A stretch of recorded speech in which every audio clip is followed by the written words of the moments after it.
Martin, thank you for being on the farm for the Spirit Farm podcast. In Arizona. Love it. In Arizona, here. You're here.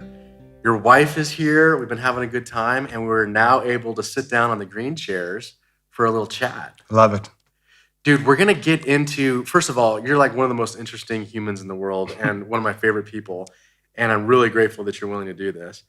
We're going to talk about being a bodyguard to the stars. We're going to talk about the famous people. We're going to talk about the good, the highs, and the lows. But first, will you tell me about and tell us about poaching? You have a passion around what's going on in Africa and the poachers and the rhinos. Yeah. And just riff on that for a minute.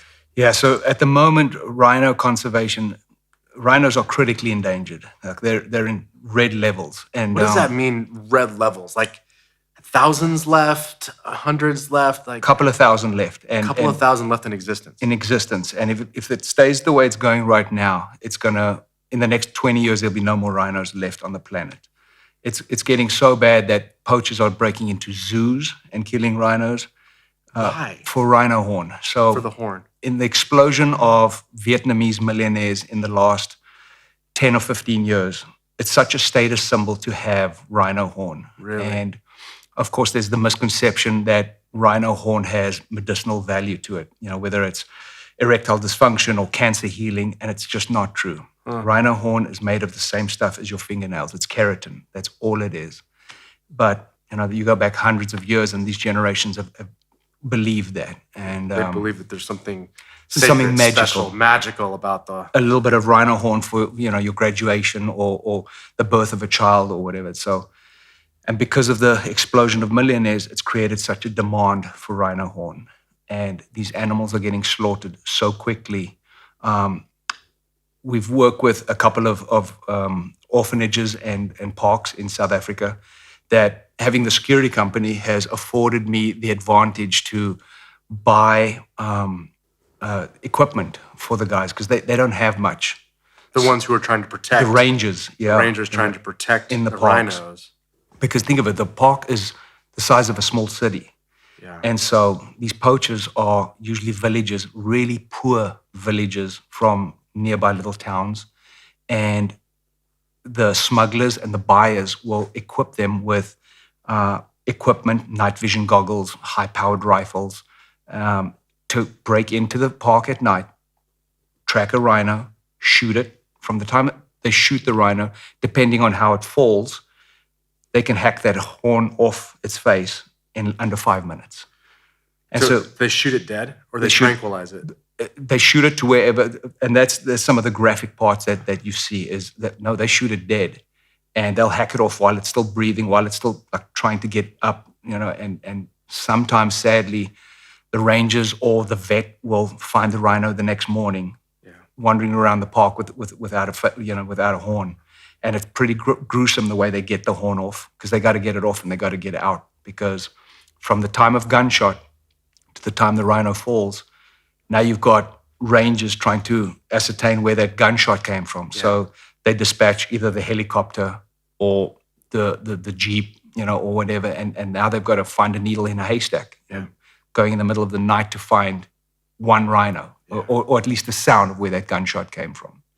It's crazy, man. It's really crazy. And these guys don't have a lot. Some of the rangers, we've donated everything from a drone to metal detector equipment, because when a rhino is killed and murdered for its horn, that becomes a crime scene. Mm-hmm. And, they've got to get the bullet out of the carcass, and they've got to find the shell for a fingerprint, or hopefully. And some of these guys, the rangers, are in full-blown firefights with poachers, because it's not just the poacher by himself. It'll be a poacher, the tracker. They'll have a couple of guys with them that have got AK-47 assault rifles because the value of rhino horn, last time we looked, was a pound of rhino horn is more valuable today than a pound of gold, more valuable than a pound of cocaine. Is that true? It's like, I think it's like $19,000 for a pound. $19,000 for a pound of rhino horn. And so how heavy is one horn? So it's a couple of kilos. So it's about 5-6 pounds. Wow. So there's a lot of money. And of course, the poacher doesn't get a lot of that. The smuggler doesn't get a lot of that. It goes to the seller that eventually ends up in one of the Asian countries. That's crazy, man. And the hard part is, the rangers, it's so hard to catch these guys. But once they do catch them and apprehend them, there's a line of 15 more poachers in line because one rhino horn changes that little village's family forever. Yeah. And the solution, they're trying everything. More dogs, more cameras, more patrols, helicopters. I know Warren Buffett got involved with the Kruger National Park and donated 4 helicopters, and they've really put a lot of security involved. But I also think that it's education. Yeah. You got to go back to education. Educating this next generation that there's nothing to the rhino horn is not going to save your life. It's not going to help. It's not going to help. There's your erectile dysfunction. Right. Exactly. And they've tried. They've even got fake horns. They've flooded the market with fake horns. They've put microchips in the horns. It's got to start from our next generation of kids growing up going, nah, that's fingernails. Well, thank you for sharing. Yeah. I know that you have an organization that you worked through. Yeah, we started a little thing that helped me donate all the stuff to the parks in South Africa. Okay. Small things like rifle straps, water canteens. What's that organization called? Rhino Sheriffs. So Rhino Sheriffs. Yeah, and we don't take donations, because there's so much shady things going on online, on social media, clicking links, and you donate through PayPal or GoFundMe. So I just put one of the parks that we work with, their link directly. And, donate directly to them. And directly goes to them, and how you can help. Small things is, people are always asking me, how can I help? Yeah. I don't want to give money because it's shady. Okay, don't give money.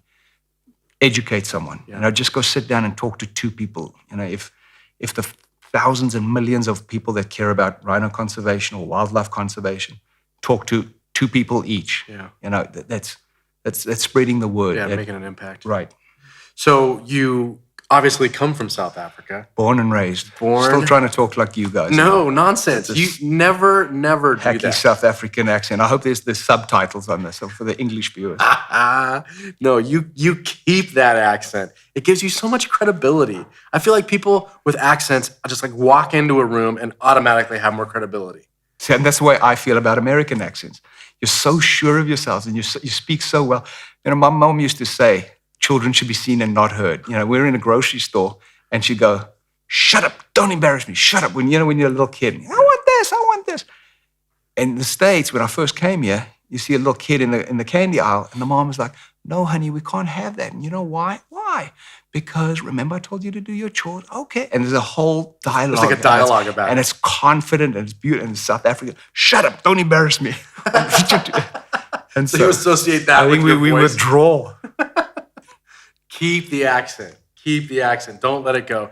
Now, how did growing up in South Africa shape the man you are today? So I want to get that journey of how you got here and everything. But when you think about that's as an example of your mom in the grocery store. But how did it shape the man that you are today? So yeah, my mom had a tough time with us. My dad committed suicide when I was 6. And, when you're 6. Yeah, and my brother was younger. He was 4. You were the oldest? I was the oldest of 2 younger boys.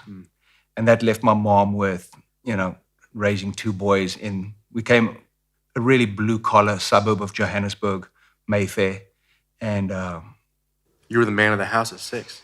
Not really. I decided to go the other route, fighting and getting up to no good. And my brother stayed on the education path. He did. I went and got a tattoo and a pierced ear and, pulled over by police with a 16-year-old learner's license that had expired and every wrong decision I could have made as a kid, I did. And eventually got kicked out of high school. You did? Yeah, I didn't finish. For fighting or for drugs or? No, it was just being the class clown and doing ridiculous things and constantly disrupting things. And one too many disruptions. And they kept a file. You had a file. And they called my mom in and they're like, this is what we have on Martin. It's time to leave. And she said to me, she said, I'm embarrassed. I can't control you. You're going to the military. You're going to the army. I'm like, no, I'm not. And back then, cell phones. It was still the landline at home. Right. With the big cord attached to the phone. And we got the call on a Sunday night, and it's the military police. And then, you're coming with us. Mr. Kirsten, tomorrow morning, be at the bus station. I'm like, what if I don't? And they'd be like, don't let us come find you. And so I did. I showed up. And did you sleep that night? I mean, because you were a kid. You must be like 17. 17 years old. I mean, you're going into the South African military not by choice. No. Were you had to go? What were you doing the night before? Like, what were you thinking about? I don't even think I packed a bag. Really? I think I had like a backpack of stuff, and you don't know what to expect, and you just know that it's an intake that periodically throughout the year they back then it was the old South Africa, so white South Africans had to attend. You either went to college after school or you went to the military. Just real fast. Yeah. Difference between old South Africa and new South Africa. Was when Nelson Mandela was released from prison and it became a one-man, one-vote system. Back in the old South Africa, there was apartheid where it was strange growing up that, I couldn't play with the maid's black kid or the little black kid from across the street because we were segregated. Black people lived over there and white people lived over here. So, and then Mandela, who's one of my idols, was released from prison. And he's like, no, we're going to figure this out. We're going to bring it all together. Wow. And he did. He did an amazing job. And you were there at that time. Yeah, I was. And so I get on the bus, and it changed my life. I didn't think back then. I hated my mom. I was angry at her. I was like, "What are you doing? Ruining my life." But that's a South Africa, a 17-year-old mentality, right? Sure. And so looking back, I think kids that grow up without a dad, it's so vital to have structure, discipline, learning teamwork.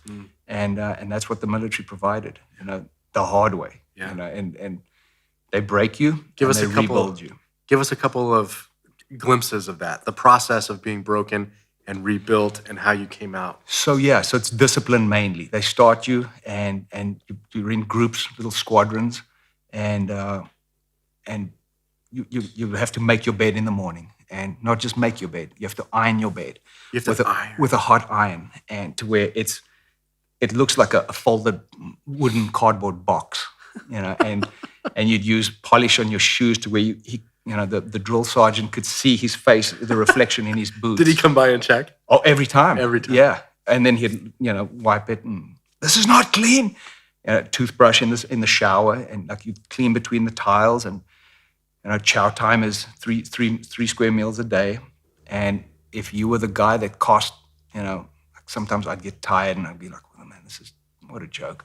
And I'd lean to the side and there'd be a drill sergeant behind me. Okay, platoon, you guys can thank Kirsten. You're not having dinner tonight. Oof. And so now there's 40 guys that go, right? No dinner for us, thanks. Thanks a lot. And it's called a blanket parade. So as soon as you go to sleep, they just cover you, run up to you, cover you with a blanket. Give you a little bit of, how's that?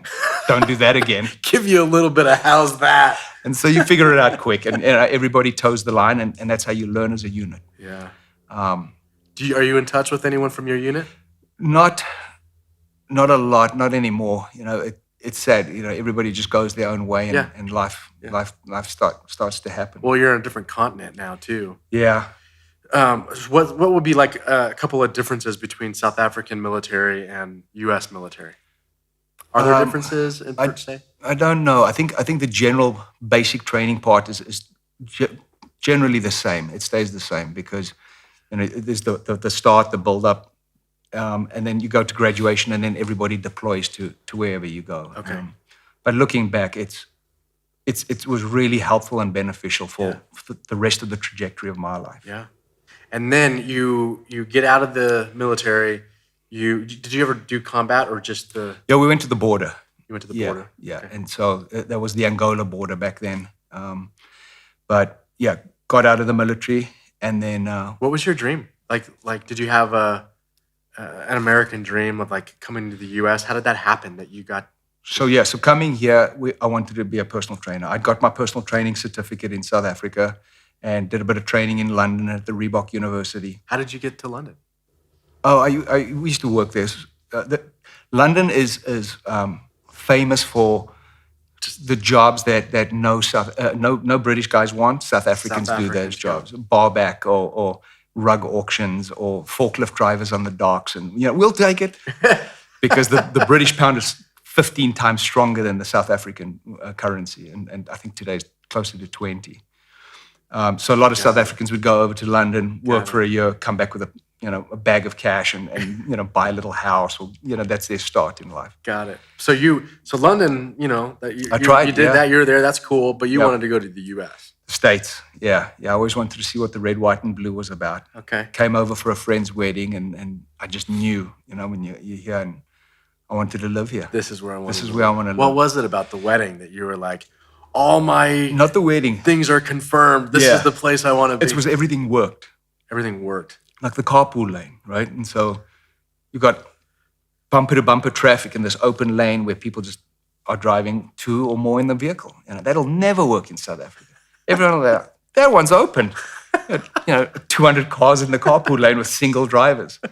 So it was just the structure, and everything works, and the street sweeping. There's no street sweeping in South Africa. So these streets are clean. There's someone cleaning the street. This guy's getting a $35 ticket for parking in the street. You're not supposed.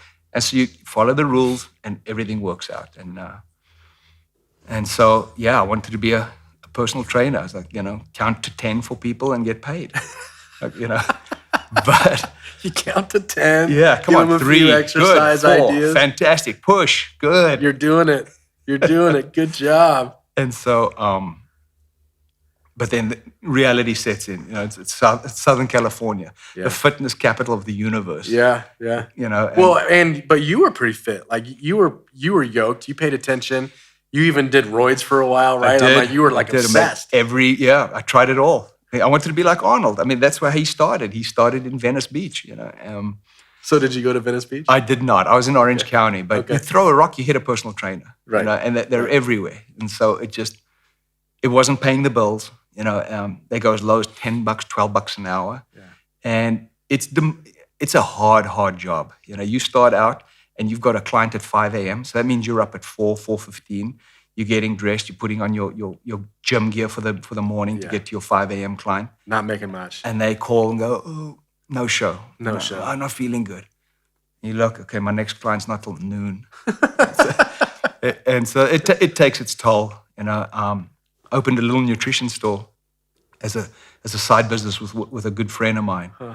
South African friend? No, an American friend. Okay. That you had met since you arrived? While we'd been here a couple of years. Okay. Yeah. But it was like a GNC, nutrition supplements. Yeah. But never worked either, because that was the time where Amazon and eBay and e-commerce had just started. All the e-commerce was starting to take off. So they were selling weight loss products or protein powders cheaper than I was buying them for. So we were right across from a huge gym, and we'd have guys come in, hey, what's a good protein to take? Oh, you should take this whey protein and blah, blah. And I go, okay, cool, I'm going to go get some money and go home and, order it online 40% cheaper than I'm selling it. So they get your expertise. Oh, cool. My wallet's in the car. Exactly. Yeah, I'll be back. Wait, didn't you say that yesterday too? And so, oh man. So we eventually shut that down. And my workout partner at the time was a police officer, and he said, "Why don't you become a cop, dude?" Huh. And then I only had my green card, and to become a police officer, you got to be a citizen, and have filed your citizenship papers, your eligibility. And I think I was still 18 months, 2 years away from being eligible. And I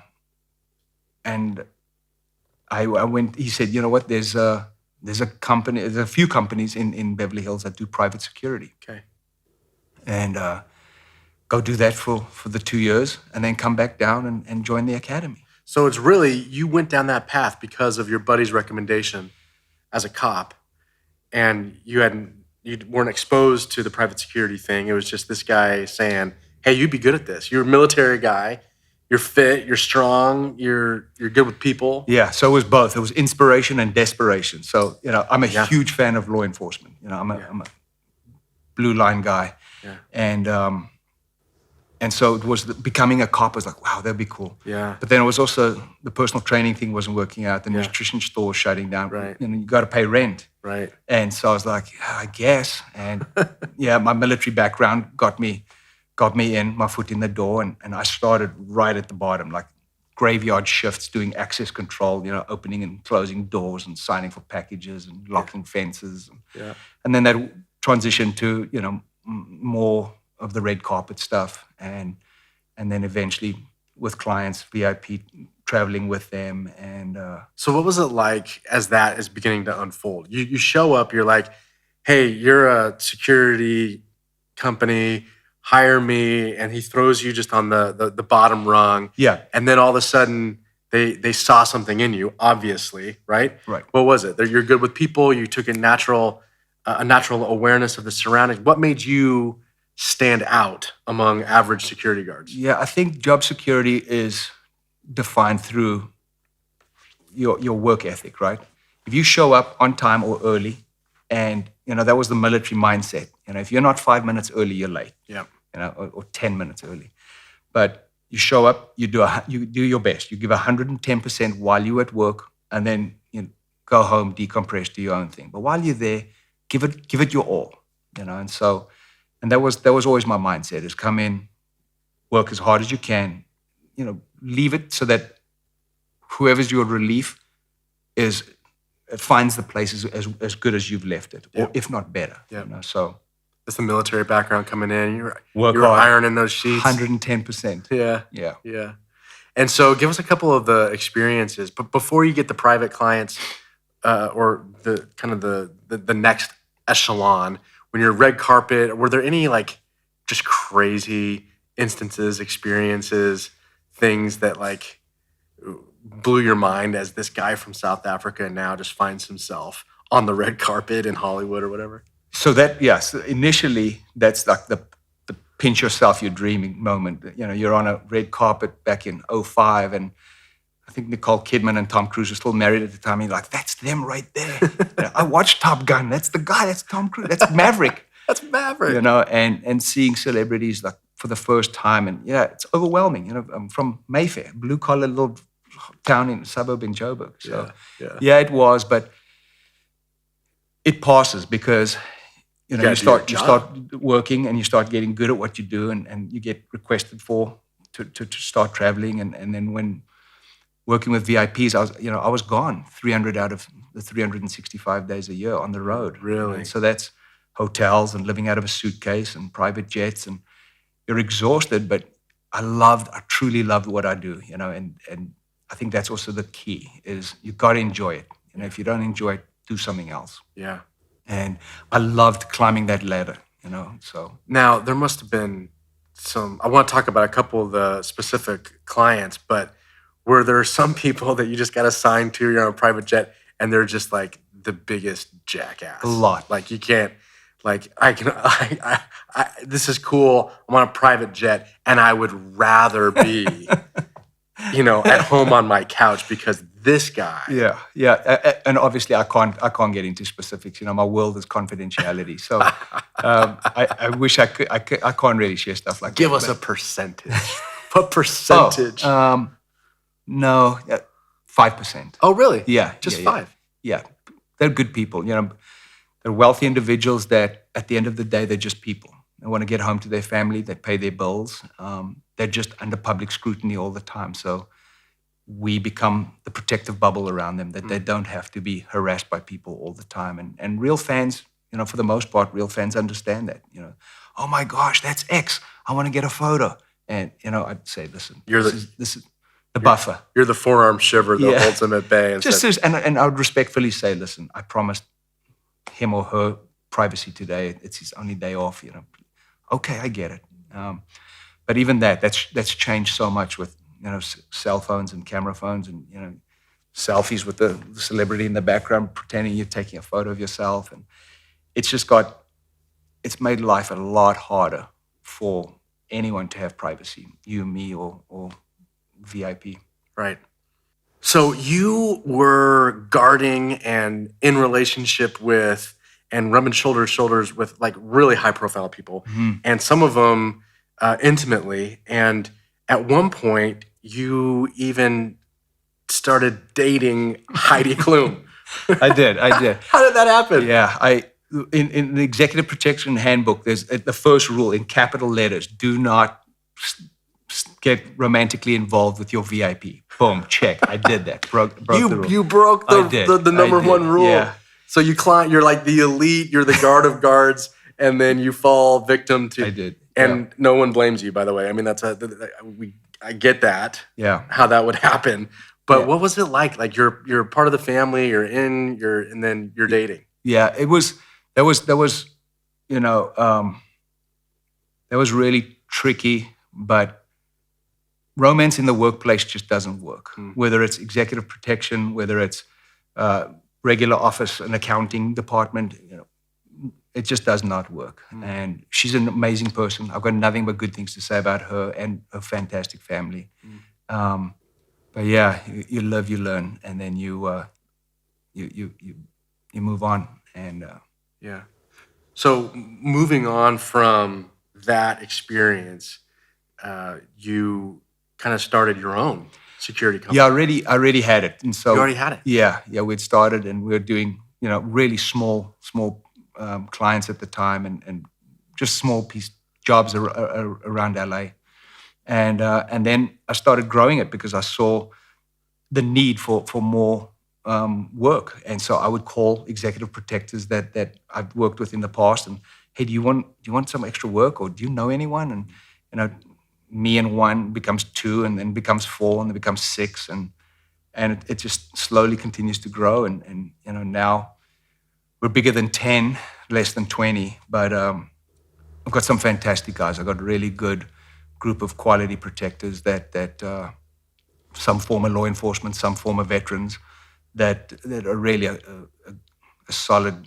These are the guys you want protecting your family. So you've built your own business. I mean, your story is incredible. So you come over, you're doing some personal training, you get into guarding just, you know, out of desperation. Right. You rise to the top, and you're one of the most sought after guards. You end up dating Heidi Klum, and then you kind of that ends, and you start your own thing, or you're running your own company, and you get married, and you marry an amazing American who I adore, and you guys are just the coolest couple. How did that come in?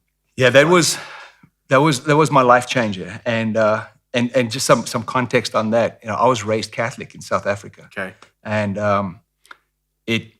as a young Catholic boy, you know, I'm sure you've been to a Catholic church. They're beautiful, right? They've got these stained glass windows and statues and wooden benches, but it just didn't make a lot of sense to me. I had a lot of questions. You know, we'd do something wrong, and you go to confession, and you tell the priest what you've done wrong, and the father, this is what I've done wrong, and he'd listen and go, okay, 3 Hail Marys and 2 Our Fathers, and you're good to go. Really? Yeah. Wow. Okay. And try not to do it again. And I'll see you next week. I'll see you next week. Were you just winging that? Did you just make that up? Yeah. Can I really just? And so that was really bizarre to me. And you know, let me say that I'm sure that there's people watching and listening to this that need the Catholicism way in the Catholic faith, and I'm sure that's great. But from an individual standpoint, you have to find what works for you. And it didn't help when all those priests were exposed, and the news came out with all the dozens of them or hundreds of them with the little boys. And you know, I said to my mother, "See, that's why I'm out." See, Mom. And I found meditation. You know, I found transcendental meditation, and it helped me a lot. Just sitting quietly, twice a day for 20 minutes. And how did you find that? Up in LA? Up in LA, yeah. I'd done a Tony Robbins seminar, okay, and I'd done a couple of self-help workshops, because you're always looking, you're trying to better yourself and find meaning. You know, what is this all about? And you know, well, and just for people that might not be aware, transcendental meditation has to do 20 minutes. I think 20 minutes. I've heard that as a number, and then there's like a chant, almost like a noise you it's make. It's a word. So the guru gives you a word. Everyone's word is different. And you meditate on that word, because if you just sit you sit in your chair like this quietly for 20 minutes. And if you just close your eyes and start meditating, what am I doing at 4:00? What's for lunch today? Yeah. What am I working out? And, you know, what's the client? And so that word just keeps you centered on that word, and see that word. And that helped me tremendously. How did it help you? Organization, you know, shelving your thoughts on where they should go, and you know, cleaning up the chaos and just resetting, you know, coming back to center. Yeah. and Helping your mind not just be pew, pew, pew, all pew, over the pew, pew. place. And, traveling on the road a lot with clients, you're out of a suitcase and you're going and, it's where's the driver right now? Where are we going for lunch? Have you connected with this guy? Are we getting in through the back entrance? Are we? So Well, it's and constant. when you're on, you're on. I mean, it's On. the highest. It's maybe one of the highest forms of pressure, right? Because Absolutely. you're protecting. And it's worst case scenario. What's this guy going to do? What's behind that door? Is this guy moving? It's constantly, if this guy does this, I'm going to do that. And you're waiting for it. There's a guy standing and he's putting his hand in his pocket while he's looking at your client. And you're like, uh-oh, here comes the pair of scissors. And so you're constantly waiting for something to go wrong. And then at the end of the day, my joke to clients is, I love being wrong. I love being wrong during a prep day. Yeah. Because that means we're all going home safely to our families. If I'm right, we're doing an emergency evacuation with my hand on my weapon through that window. Yeah. So meditation helps me bring that back to center and just, decompress. I got it. Do you still do that? I try. I could be better. It's less frequent, but It's still less frequent. Yeah. I wish I had a better excuse, but it's just life happens and the day gets away from you. Sure. But yeah. So you're doing that, and it's helping, and then so you have the Catholic background, Right. the meditation helps. I'm back in Orange County. I've got my small business, where we're doing LA clients and Malibu and San Diego, and I was actually on my way to New York for an event, and I said, you know what? It's a 5-hour flight. I'm gonna be coughing and sneezing next to me. I don't want to get sick. Let me stop in at a juice bar and get a green juice, maybe pad my immune system a little. And sure enough, my wife-to-be, Robin, is in front of me in the line. In line, getting some juice. In the juice. And so I said, you know what? I'm going to go for it. I'm going to ask her for a number. And she's going to say no. Okay, I'm flying to New York. I'll deal with it. I'll deal with another no somewhere else, I guess. And so, of course, I used the cheesiest of all lines possible at a juice bar. What is this line? I said, do you juice often? And she's like, yeah, that's why I'm here. And so... did she cold shoulder you? No, or did she... no. I think between the mumbling South African accent and the awkward stance, like staring at her, she was intrigued a little bit. She was intrigued a little, and she gave me her number. And we set up a coffee date when I got back from New York. And... we met for coffee, and that was our first date. It lasted 9 hours. Really? Yeah. We did not come up for air. It was amazing, and that cliche, when you know. Yeah. I knew, And, did you guys just go to the beach? No, we had a coffee shop, and they eventually closed. And you sat at a coffee shop for 9 hours until they closed, and then we went to a restaurant, tried to get something to eat, and then they closed. That's awesome. Yeah. So each Sunday, she would say, hey, you want to go to church? There's a church right nearby. And I'm like, oh, no. Oh, no. Oh, no. Here comes my Catholic. You're one of those. Yeah. I was like, oh, geez. And she said, I'll pick you up. There's one right here by your house. And I said, yeah, she's hot. It might be worth the stretch to go sit through this again. And so... there are many a man has gone to church for a woman. Right. Yeah. Right. And you are not the first. I was going to be another statistic. And so we go, and I get there, and it's not what I thought. There's a guy in flip-flops and shorts, and we go inside, and there's a rock band with drums and guitars, and I was like, what's going on here? And then you were the speaker, and you came out, and you're the pastor, and you started talking. And I was like, boy, am I talking in my sleep? It was so impactful. And I was like, boom, like you were talking to me. And then we became friends. And then I felt like the world's luckiest pastor guy, because you started then to guard and protect our space. And right, the volunteers for the security team. Yeah, you started to lead the volunteers, and then, it was like, this is the coolest thing ever. Martin Kirsten is... Yeah. And it was good. There's a lot of good people that wanted to volunteer their time and help, and I just helped polish up. But then, you became part of my life. You were there for the best day of my life. My wedding. Yeah. I got to do the wedding for you and Robin up on a cliff. That was so and rad. then you're part of my worst night of my life, which I ironically was just a month later. A month later. Yeah. Can we talk about that? Yeah. Again, I can't get into too many specifics, but it was a client that committed suicide on tour. Yeah. And you go that worst case scenario. It's just something you don't plan for. My best friend in high school committed suicide. My father committed suicide, and now him. And it was a hard night. And I remember you saying that you had taken, because it was a big show in Detroit, and you had taken everything into account. Like you were thinking through. Yeah, the whole tour. Who's jumping up on stage, who's this, who's that. All the details. What's everything that could go wrong. You try. All the scenarios, but not that one. Like not that one. No, that's heavy and hard, and it took a long time to heal. Fortunately, you were part of my healing process, and my guys were able to look after the day-to-day operations of the company. So my men's Bible study group rallied around too, and I went for therapy. And my wife and I, we were fortunate enough to just get out of town, and we went to Yosemite for a while. Yeah. Phones off, and just start again. And So Martin, the client that you're talking about was Chris Cornell, and the events, the circumstances, so difficult over the days and weeks and months that followed.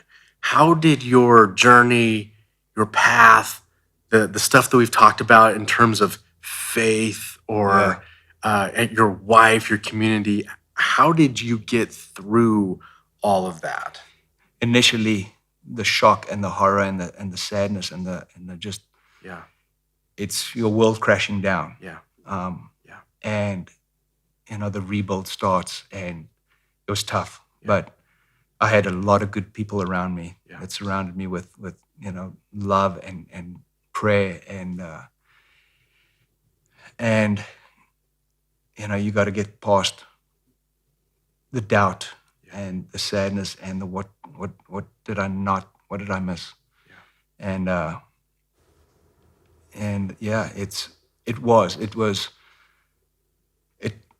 It felt like I'd been just encapsulated in a bubble, and I tried my best to keep my head up, shoulders back, and keep going. Because as hard as it is, life, it does go on. And through my father's death, through my best friend's death, and through my client,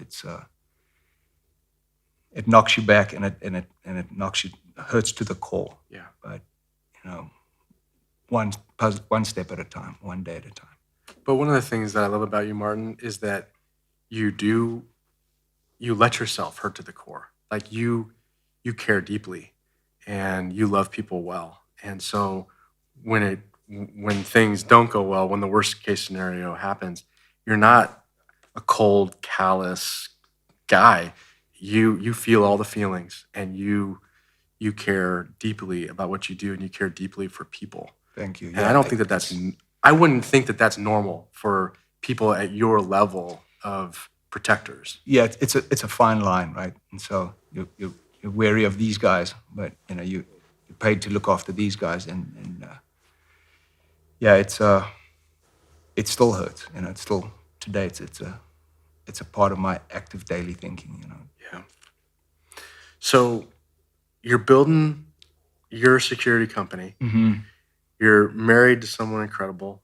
You're still living in Orange County. Mm-hmm. What do you think the future holds? Where do we go from here? I don't know. It's this is a new avenue for me. Yeah. I either got to really work on the American accent, No. or I'm not sure where this goes. No, we agreed. the teaching. You're hanging on to the accent. Stay with the South African. But you say that because you're being asked more and more to do trainings. We're doing more trainings. We're doing more speaking, safety trainings, and it's busy. The world is changing. I know. I've got a good friend at the FBI that has been insanely generous, inviting me to trainings and speakings there, where they share statistics of active shooter events and just how the world is changing. It's not the world we grew up in, and if I can help train people to better defend themselves, better equip themselves, when, God forbid, that moment ever happens in their life, that they can prepare for it. Because one of the theories of active shooter, the goals is run, hide, fight. And we focus on that because a lot of people don't know. Run, hide, fight. Yeah, those are the key ingredients of the three things you could do if you were ever stuck in a movie theater, a restaurant, a church, or wherever, a mall. Yeah, and there's an active shooter. So can you just say a little bit more about those three things? Yeah, so God forbid, if someone listening found themselves in that situation. The first thing you would do is run, get out of there, move. Most people freeze, and we do a training workshop where we teach that. And you Don't see freeze. That. Don't freeze. Run. It's hard to hit a moving target, right? Yeah, right. And so just run, get away from there, and deal with the consequences or whatever afterwards. Drop your bag, drop whatever. If it's your workplace, get out. Hide. If you're trapped in a 3 or 4 story building, you hide wherever, under the desk, in a closet, somewhere where it can lock until help arrives. And then the last one, the worst one that you never want to be stuck with, but you have to do, is fight. Yeah. If he's here and I'm here, and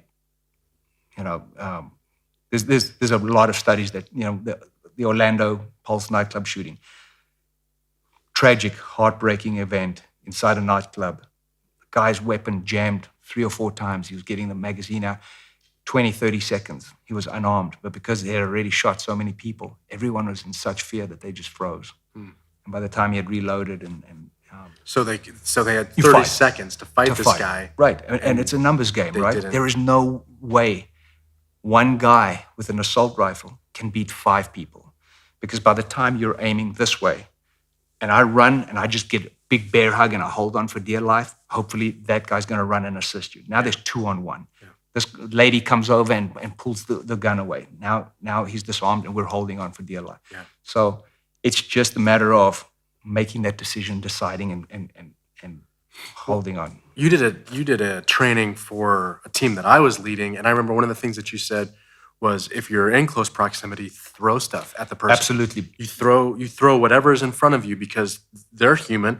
They're gonna move to avoid. Natural human reaction is to duck. Right. And it's called break the X, right? And so the guy with the gun, whether it's a handgun, an assault rifle, he's got to aim, right? He's got to aim at something. And so if I take this coffee cup and I throw it at you, you've got it. And so that buys me 2 seconds to either run at you or run this way or whatever it is. And and that's kind of getting busier too. Unfortunately, because the world we live in is crazy. Unfortunately, you're getting busier. Yeah. But this is stuff that we just need to talk about and be upfront about. That's and right. know.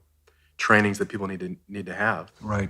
Well, I appreciate you, dude, and I appreciate your friendship. I appreciate your genius. You're good at what you do. Thank you. I'm excited for you. I can't wait Martin. to see where this goes next year. This is a good thing, and you're so gifted. You've changed my life, and I can't wait to see where 2020 goes. Your voice is supposed to be heard by hundreds of thousands, if not millions, of people. Well, it's going to be fun to have you at the retreat. We're there. And just not formally as the protector, but just your presence there. Try to turn it off. Yeah, try to turn it off. Just sit your with my back to presence. the door. No, we know that you're not going to sit with your back to the door, but your presence there will make everyone feel more comfortable. And I just appreciate you as my friend and as a dude doing good stuff in the world, and the journey that you're on, man. You're on an incredible journey. Yeah. My wife has been an integral part of that. She her well. Has, She's a prayer warrior. Yeah. I've never seen anyone live their life with just such gratitude and such just thanks, Yeah. you know, and she prays her way through everything. And does. sometimes when I'm really stressed out at work, I'll go, wait a second, honey, you know, these clients want 3 guys, these clients want 2 guys, I'm out of guys. And she goes, let's pray. And I'm like, 1 second, I got to handle it. And she goes, Did you hear me? I have a problem here. Yeah. And she'll go, no, come here, let's pray. And sure enough, I swear to you, the next morning I'll get an email from 2 guys going, hey, you got any work? I'm like, wow. It's amazing. And so Isn't that great? miracles are real. They happen all around us. You've just got to be present. Yeah. Thanks, Martin. Love you, brother. Love you, man. Cheers.